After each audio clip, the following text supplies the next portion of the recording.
ప్రజలకు రవాణా సౌకర్యం కల్పించడానికి నిర్మించిన ఆర్టీసీ కాంప్లెక్స్ నేడు ప్రజలకు ఏమాత్రం ఉపయోగపడకుండా నిరుపయోగంగా పడి ఉంది. దీంతో ఈ ఆర్టీసీ కాంప్లెక్స్ అసాంఘిక కార్యక్రమాలకు అడ్డగా మారింది.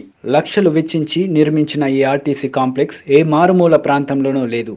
సాక్షాత్తు మన రాష్ట్ర రాజధాని అయిన విశాఖపట్నం మహానగరానికి 15 కిలోమీటర్ల దూరంలో ఉన్న పెందుర్తి ప్రాంతంలో ఉంది. 15 సంవత్సరాల క్రిందట రాష్ట్ర వ్యాప్తంగా ఆర్టీసీ కాంప్లెక్స్ నిర్మాణాలు ఒకేసారి జరిగాయి. దీనిలో భాగంగా పెందుర్తి ప్రాంతంలో కూడా 50 లక్షల రూపాయల వ్యయంతో పెందుర్తి మెయిన్ రోడ్డులో కూడలిలో ఆర్టీసీ బస్ కాంప్లెక్స్ నిర్మాణం చేపట్టారు. కాంప్లెక్స్ నిర్మించడం తప్ప బస్సులు మాత్రం ఈ కాంప్లెక్స్లో ఆగడం లేదు. దీంతో ప్రయాణికులు అందరూ ఈ కాంప్లెక్స్కు రావడం మానేసి పెందుర్తి మెయిన్ రోడ్డుకు బస్సు ఆగితే ప్రయాణం చేయడం అలవాటుగా మారింది. లక్షలాది రూపాయలు వెచ్చించి నిర్మించిన ఈ కాంప్లెక్స్ను ప్రస్తుతం చేపల మార్కెట్ వ్యాపారస్తులకు స్టోరేజ్ గదిగా, సాధువులకు, యాచకులకు నిలయంగా మారింది. ఈ సందర్భంగా పెందుర్తి ప్రాంతానికి చెందిన ఎస్కే బాబు, బీశెట్టి లక్ష్మణరావు మాట్లాడుతూ పెందుర్తి ప్రాంతంలో నిర్మించిన ఆర్టీసీ కాంప్లెక్స్ను ప్రజలకు ఉపయోగపడేలా తీర్చిదిద్దాలని కోరారు.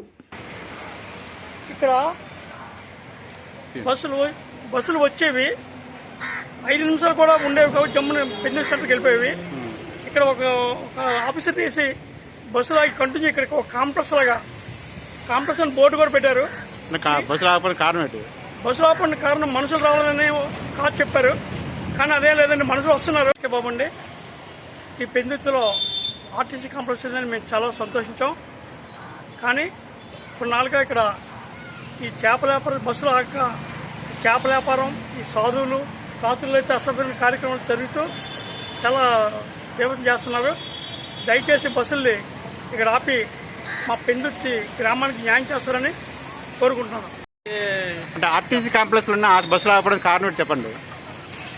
ఆర్టీసీ కాంప్లెక్స్లో బస్సులు ఆపుకోవడానికి అంటే జనాలు లేరనేసి ఆర్టీసీ వాళ్ళు చెప్తున్నారు. బస్సులు ఆగలేదనేసి పబ్లిక్ చెప్తున్నారు. అందుకు కారణంగా మీరు బస్సులు ఆపినట్టు అయితే మటుకు డెఫినెట్గా బస్ స్టాప్ అని చెప్పేసి ప్రజలందరూ ఇక్కడికి వచ్చి ఇక్కడే దీనికి అలవాటు పడతారు. అందుచేత ఈ కాంప్లెక్స్కి న్యాయం చేస్తారని చెప్పేసి ఈ పెందుర్తికి మళ్ళీ పూర్వవి తీసుకొస్తారని చెప్పేసి పెందుర్తి 20 లక్షల రూపాయలతో కట్టిన ఆర్టీసీ కాంప్లెక్స్ ఈ రకంగా నిరుపయోగంగా ఉంది. బస్సులు ఆగకపోవడం వల్ల ప్రజలు వచ్చినా సరే బస్సులు ఆగకపోవడం వల్ల ప్రజలు ఇక్కడ రావట్లేదు. అందుచేత ఇది నిరుపయోగం ఉండడం వల్ల రకరకాలుగా ఈ ఆటో స్టాండ్లని, చేపల మార్కెట్లని ఇలాగ ఈ రకంగా యూజ్ చేస్తున్నారు. దీన్ని ప్రభుత్వం ప్రజలకు ఉపయోగపడే దీన్ని ఈ రకంగా కమర్షియల్గా తయారైంది.